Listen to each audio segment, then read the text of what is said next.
Morning guys, welcome back. तो जो लोग मुझे नहीं जानते हैं उनको मैं एक छोटा सा इंट्रोडक्शन मेरा दे देता हूँ। तो I am Dhruv Chauhan and मैं इंटरनेशनल स्टूडेंट हूँ at Seneca.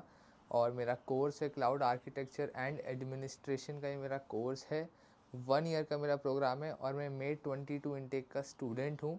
In today's video I share with you guys my complete journey from India to Canada. मेरा इमिग्रेशन एक्सपीरियंस से लेके मेरी पूरी जर्नी में क्या क्या चीज़ें मैंने सीखी, क्या क्या चीज़ें आपके बहुत काम आएंगी, वो सब मैं आपको इस वीडियो में बताऊंगा। सबसे पहले मैं आपको बता देता हूँ दैट मेरी जो जर्नी थी वो Delhi to Toronto via Istanbul थी एंड मेरी फ़्लाइट टर्किश एयरलाइंस से थी। सो 6:20 AM को मॉर्निंग में मेरी फ़्लाइट थी और मैं 3 AM को दिल्ली इंटरनेशनल एयरपोर्ट पे पहुंच गया था टर्मिनल 3 पे। आप लोग कम से कम 3 घंटे पहले तो पहुंच ही जाओ। सबसे पहले जैसे you will enter the airport, आपको अंदर जाना है और आप जिस भी एयरलाइन से जा रहे हो उस एयरलाइंस के बूथ पे जाके आपको खड़े हो जाना है।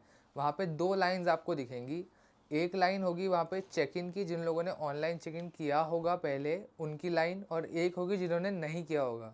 ऑनलाइन चेक इन आपकी फ़्लाइट से 24 आवर्स पहले ओपन हो जाता है। तो आप लोगों को मैं रिकमेंड करूँगा, मैंने भी किया था, कि 24 आवर्स पहले आप लोग अपने ऑनलाइन जाना, टर्किश एयरलाइन से जिस भी एयरलाइन से जा रहे हो उसकी वेबसाइट पे, और ऑनलाइन चेक इन कर लेना। इसमें हो सकता है कि आपको एक ऑप्शन और मिले कि आप अपनी सीट्स भी सिलेक्ट कर सकते हो। तो मैंने भी ये कर लिया था। नाउ आपको एक बहुत इंटरेस्टिंग चीज़ बताता हूँ। मैं जिस टाइम में फ़्लाइट बुक करा था मेरी 2 से 3 महीने पहले, उस टाइम पे जो मुझे सीट्स जो लेनी थी, विंडो सीट अगर मेरे को लेनी थी उस टाइम पे, तो उनकी कॉस्ट जो मुझे उस टाइम फ़्लाइट ले रही थी बुकिंग के टाइम, वो थी कम से कम 2,500 पर सीट पर फ्लाइट। मतलब 2 फ्लाइट्स थी मेरी, जैसे यहाँ से इस्तांबुल, इस्तांबुल से टोरंटो। तो मेरी दोनों फ्लाइट्स के लिए 2,500 मुझसे सीट्स के लिए ले रहे थे। ऑनलाइन चेक इन के टाइम जब मैंने ये दोनों सीट सिलेक्ट करी तो मुझे वो फ्री ऑफ कॉस्ट पड़ गई। This is a big advantage of doing online check in and I also recommend you guys to do the same. Second benefit जो ऑनलाइन चेक इन का आपको होगा वो ये है कि आपको बड़ी वाली लाइन में लगने की ज़रूरत नहीं है। जिन्होंने ऑनलाइन चेक इन किया होता है उनकी ऑलरेडी एक अलग लाइन होती है, तो आप कम लोगों के साथ खड़े होगे और आपका नंबर जल्दी आ जाएगा। नाउ मैं मेरे एक्सपीरियंस से आपको बता रहा हूँ कि आप लोग प्लीज़ विंडो सीट सिलेक्ट मत करना। मैंने भी जोश जोश में कि मेरी फ़र्स्ट सोलो इंटरनेशनल ट्रिप थी, इस चक्कर में मैंने विंडो सीट दोनों फ्लाइट्स की बुक कर ली थी। तो अगर आप विंडो सीट पे बैठे हो तो आप जब मन करे आपका तब आप उठ के नहीं खड़े हो सकते हो। आपको बार बार 2 से 3 लोगों को डिस्टर्ब करना पड़ेगा, उनको हटा के आपको फिर बाहर निकलना पड़ेगा, चाहे आपको वॉशरूम जाना हो चाहे आपको नॉर्मली खड़ा होना हो।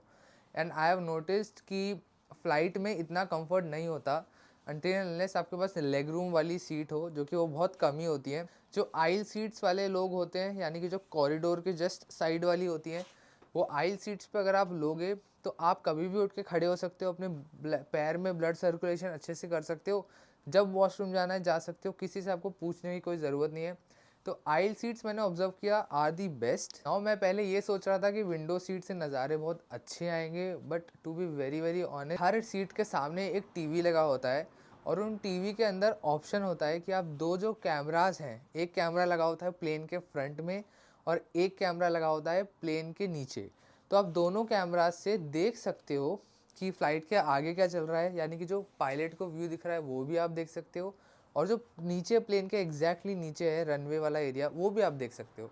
So doesn't make any sense to book a window seat until unless अगर आपको फिर भी शौक है तो आप कर लेना। चेक इन वाली लाइन के बाद आप जैसे ही काउंटर पे पहुंचोगे, वहाँ पे एक आदमी खड़ा होगा जो आपसे आपका पासपोर्ट मांगेगा।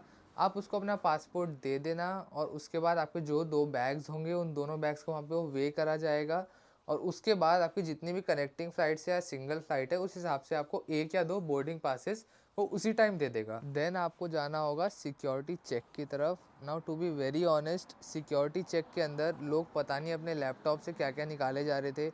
लैपटॉप, चार्जर और जितनी केबल्स उनके पास थी, पावर बैंक, पता नहीं सब कुछ लैपटॉप से निकाले जा रहे थे। बट मुझे मेरे पापा जीजू ने भी बोला था कि इसका कोई मतलब नहीं है, पूरा लैपटॉप बैग डाल देना। तो मैंने ऐसे ही किया, मैंने मेरा पूरा लैपटॉप बैग एक साथ डाल दिया और वो चले गया स्कैनिंग के अंदर, और मैं चुपचाप फटफट से निकल भी गया। और बाकी लोग जो पावर बैंक वगैरह निकाले जा रहे थे वो देखते रह गए मुझे। तो ये एक चीज़ है, आपको बता रहा हूँ कि इट इज़ नॉट नेसेसरी कि आप सब सामान निकाल दो। हाँ, अगर आप बेल्ट वगैरह पहन के जा रहे हो, लेदर के या कुछ शूज़ ऐसे पहन के जा रहे हो तो उनको निकाल देना, बट बैग के अंदर से सामान निकालने का कोई मतलब नहीं है, वो एनी विच वे स्कैन हो जाएगा।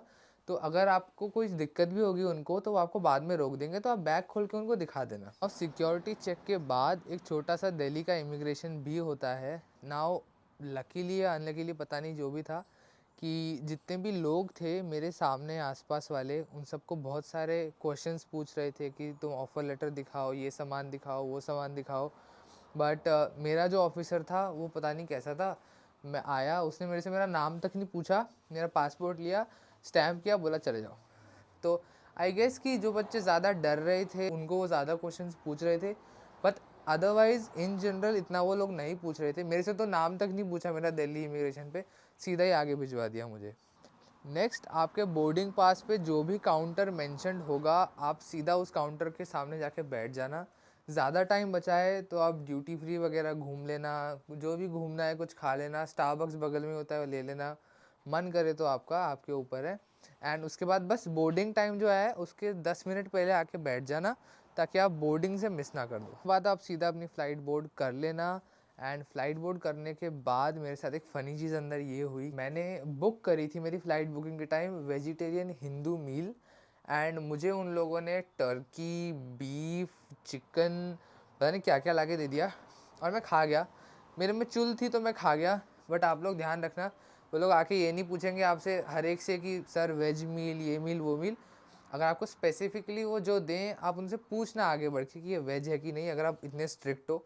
मेरा तो मन कर रहा था कि यार खा लेते हैं एक बार, देखते हैं कैसा होता है। तो मैंने तो बीफ, टर्की, पता नहीं क्या खा लिया। और इतना पता था कि वो चिकन नहीं है।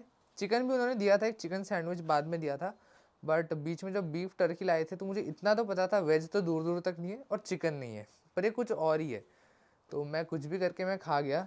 बट अगर आप इतने सोचते हो और आपको नहीं नॉनवेज पसंद, तो आप उनको इमिडिएटली बोल देना कि इज़ दिस वेज, तो फिर वो आपको वेज मील दे देंगे। Then my flight landed in Istanbul. वहाँ पे कहने को तो 9 डिग्रीज था विद विंड, बट वो फील्स लाइक 2 डिग्री चल रहा था। एंड मुझे पता है कि कितनी ठंड लग रही थी वहाँ पे। फ़्लाइट से उतर के बस तक जाने में हालत टाइट हो गई थी।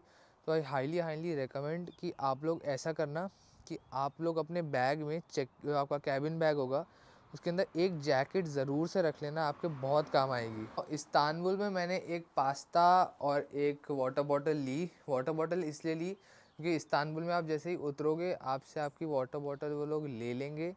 तो वाटर बॉटल ले लेंगे तो आपके पास पानी होगा नहीं, तो इसलिए महंगा होता है एयरपोर्ट पे। एंड लेकिन मुझे पास्ता कुछ कुछ पता नहीं कितने का पड़ा था। वाटर बॉटल मुझे याद है, वाटर बॉटल मुझे 85 TL की पड़ी थी, यानी कि इस्तांबुल करेंसी थी। 1 Istanbul currency is equal to 5 Indian rupees. तो 85 लगभग 450 रुपये की बॉटल मुझे पड़ी थी, आधा लीटर की। बट इट डजेंट मैटर यार, लेके रख लो, क्योंकि वाटर होना बहुत ज़रूरी है आपके साइड में। एंड जो लोग बोलते हैं कि फॉरेक्स कार्ड का क्या मतलब है, उनको मैं बता देता हूँ कि पूरी जर्नी में इस्तांबुल में चाहे पे करना हो, कहीं भी करना हो, मैंने सिर्फ फॉरेक्स कार्ड से ही पे किया है। And it has been super super helpful for me, मुझे बहुत मज़ा आया।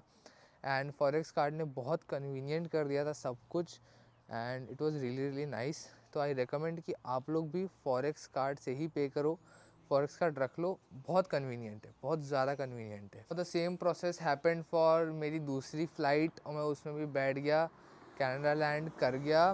एंड कनाडा में लैंड करने के बाद मेन काम जो चालू हुआ है वो मैं आपको बताता हूँ। सबसे पहले आपको एक बहुत बड़ी लाइन मिलेगी वहाँ पे कनाडा में लैंड करते ही, जो कि होगी सेल्फ डिक्लेरेशन वाली लाइन।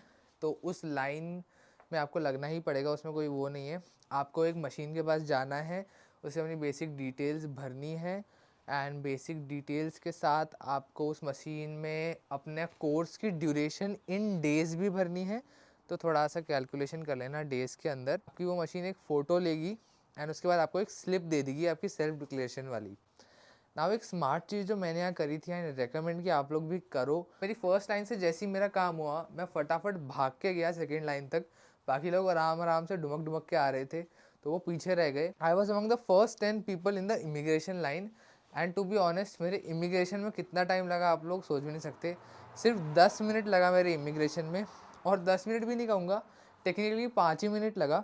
उस आदमी ने, जो इमिग्रेशन ऑफिसर था कनाडा में, उसने मुझसे मेरा नाम पूछा, उसने मेरे से ऑफ़र लेटर मांगा, उसने ये बोला कि तुम्हारा जो कोर्स है तुमने क्यों लिया, मैंने उसको अच्छे से बताया। फिर उसने कॉलेज नेम पूछा, जैसे ही मैंने उसको सेनेका कॉलेज बताया, आई डोंट नो व्हाई वो इतना खुश हो गया, बोलता ओ सेनेका वाओ करके।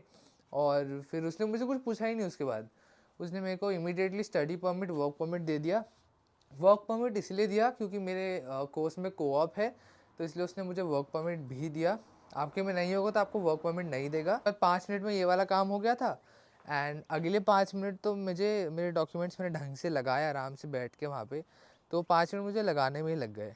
बाकी जैसे लोगों ने इतना बोला था कि 2 घंटे 2.5 घंटे लग जाते हैं इमिग्रेशन में, इवन दो बारिश की वजह से, और क्योंकि मैं लैंड किया कनाडा में तो स्नो हो रही थी एयरपोर्ट पे, तो उस वजह से 2 घंटे मेरी फ़्लाइट लेट ज़रूर हुई, लेकिन वो 2 घंटे से ज़्यादा लेट नहीं हुई। इमिग्रेशन में मुझे सिर्फ 10 मिनट लगा, तो टेक्निकली वो बैलेंस ही हो गया। इमिग्रेशन के बाद परमिट्स वगैरह लेने के बाद सीधा मैं अपना सामान कलेक्ट करने चले गया, लगेज कलेक्ट करने, दोनों बैग्स कलेक्ट किए, एंड फिर एयरपोर्ट पे थोड़ा पूछ पाछ के प्री बुक्ड अराइवल्स एक सेक्शन है, एकदम एंड में है एयरपोर्ट के टर्मिनल 1 पे, वहाँ पे मैं गया क्योंकि मेरे सेनेका कॉलेज ने मेरे लिए पहले से ही एक टैक्सी प्री बुक कर रखी थी। तो बहुत बड़ी सी, बहुत प्यारी सी एक लेमोजिन आई थी मुझे लेने के लिए, एंड एयरपोर्ट से मुझे मेरे एयरबीएनबी तक ड्रॉप किया उसने। नाउ अभी मैं मेरे फ्रेंड के यहाँ शूट कर रहा हूँ वीडियो, एंड बहुत सून मैं मेरे एयरबीएनबी का वीडियो भी आपको दूंगा। मैंने फर्स्ट डे इन कनाडा में आके क्या क्या चीज़ें करी मैं उस पर भी वीडियो बनाऊंगा। अगर आपको मेरे वो वाले वीडियोस देखने हैं तो मेक श्योर आप इस चैनल को सब्सक्राइब कर लो, और अगर आपको मेरी डेली लाइफ के स्नीक पीक्स देखने हैं इन कनाडा तो आप मुझे मेरे इंस्टाग्राम पे भी फॉलो कर सकते हो। And see you guys in the next one, तब तक के लिए bye bye and take care. You don't like the lights, but it's camera time. Said take the picture, but you rolled your eyes. Now I'm mortified and still terrorized. Push me behind to get me from my better side. I wanna push you back.